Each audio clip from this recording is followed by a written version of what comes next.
Danny is trans? No, not Danny from the Nerd Club. We're talking Danny Phantom.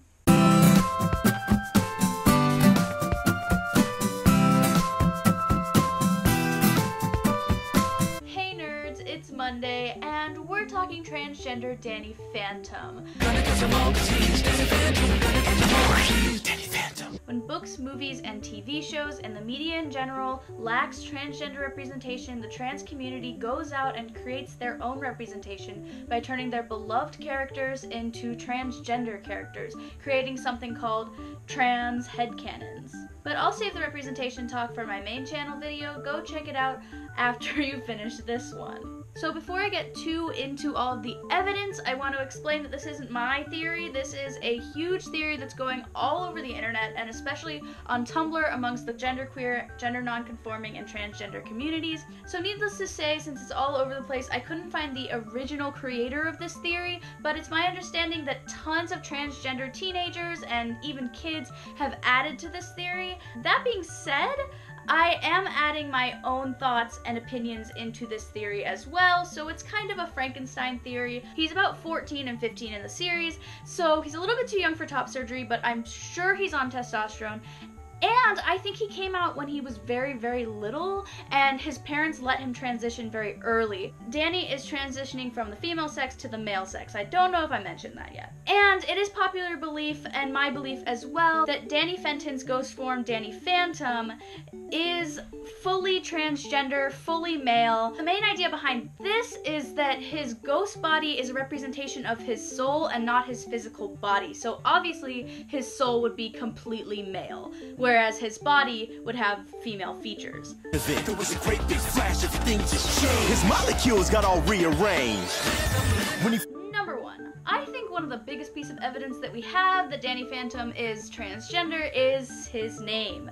Danny is an incredibly gender neutral name, and he could have easily been named Danielle or Daniela, and they changed it to Daniel, and he went by Danny when he was young. Okay, number two. In episode 16, Danny Phantom goes with his friends to the water park, and he's the only guy that's wearing a shirt. This can be to cover up a binder, and it can also mean that he's uncomfortable with his body, especially his chest. You can't say that the animators are being modest, because all the other guys at the water park are shirtless, and throughout the series, it's very uncommon for Danny's chest to show. Number three.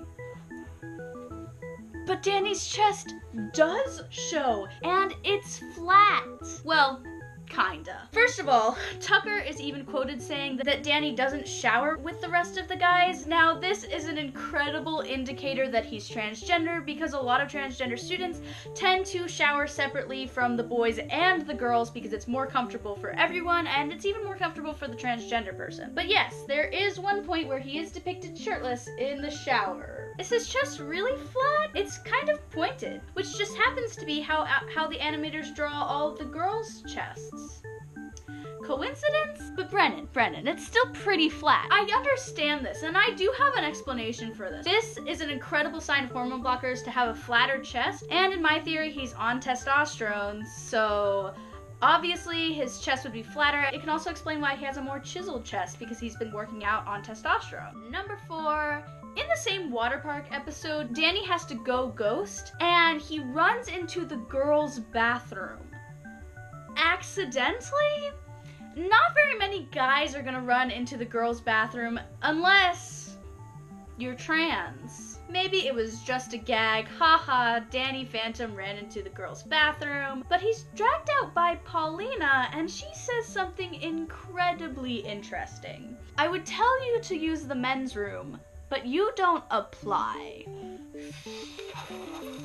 Number five, his actual physical features. This is human Danny. His hips are wider, his neck is thinner, his shoulders are smaller ears, rounded nose, bigger eyes. Generally, he seems to be sadder and more depressed when he's depicted in his human form. Now look at his ghost form. His hips are thinner, his shoulders are broader, he's got bigger arms, bigger hands, thicker eyebrows, and even his attitude is a lot more confident and a lot happier. So in his human form, he has clearly feminine characteristics, whereas in his ghost form, he has clearly masculine characteristics. This just goes to prove the theory that not only is he transgender, but he's also a boy in his ghost form because that's a representation of his soul. I just love that idea. Number 6, his clone is a girl. One of Danny's arch enemies, Vlad Plasmia was trying to clone Danny and came out with this Danielle Phantom, a female version of Danny Phantom. Am I an imperfection? A mistake? But you're not mindless like those other clones. I don't want to hurt you. Then let my father have your morph DNA so he can save me. He's not going to save you. Anyone with even the slightest knowledge of genetics knows that when you clone someone, you can't change their sex. Biological sex is in DNA. So if Danny's clone is a girl, that means his biological sex is female. Number 8, the writers and the creator. When I go into research about any fan theory, I look into the writers and I look into the creator and kind of see what their opinions are, because it can really tell the story as to what they were creating and what they wanted to portray. The creators and producers and distributors tend to deny any political leaning, especially LGBT people, and especially in children's shows. The creator, Butch Hartman, outright said that Danny is not trans. But Butch Hartman didn't draw the characters, he didn't write the scripts.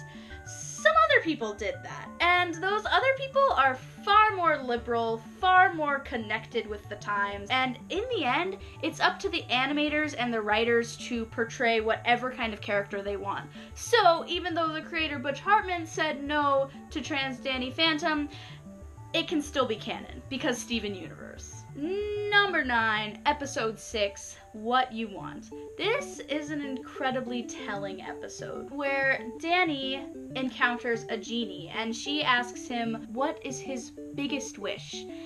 And he is immediately defensive, as if he immediately thought of a wish and had been hiding this for so long that it was just his reflex to not say anything. And then the genie presses on and she touches his chest and she says, "Are you sure?"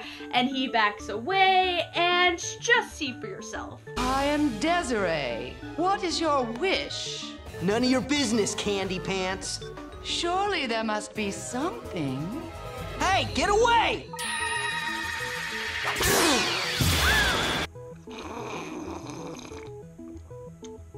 We share everything except one thing.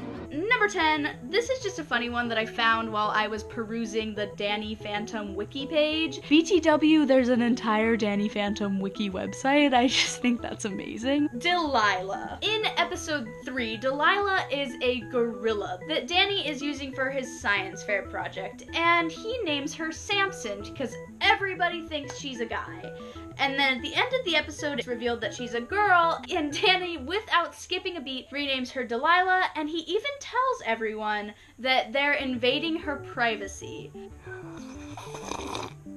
He was much more unique than the other guy. And that's just the tip of the iceberg when it comes to evidence about Danny Phantom being trans. Again, I left a ton of sources below, including the Danny Phantom wiki and a few Tumblr pages that I found interesting and helpful. It's incredibly unlikely that there's ever going to be a confirmation on this theory, so it's very up in the air. But no one can deny that Danny Phantom, the show about a boy who has to hide his ghost identity because his whole family is against ghosts, and he's only out as a ghost to a few friends. The entire show, whether Danny is trans or not, is a metaphor for being in the closet. In the end, let's just mention this real quick, he tells his parents that he's a ghost, and they say, "We love you, sweetie, whether you're a ghost, a boy, or in between."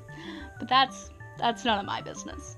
Like I said in the beginning of this video, transgender and gender non-conforming kids and teenagers just want to see themselves. It validates who they are and makes them feel even the slightest bit visible. So, why Why stop them? Conclusion. Danny Phantom is transgender.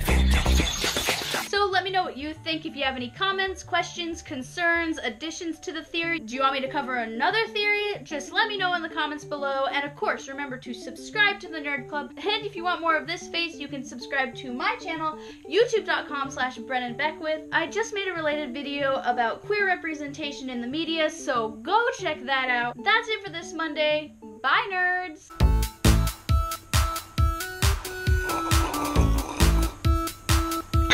This is just water.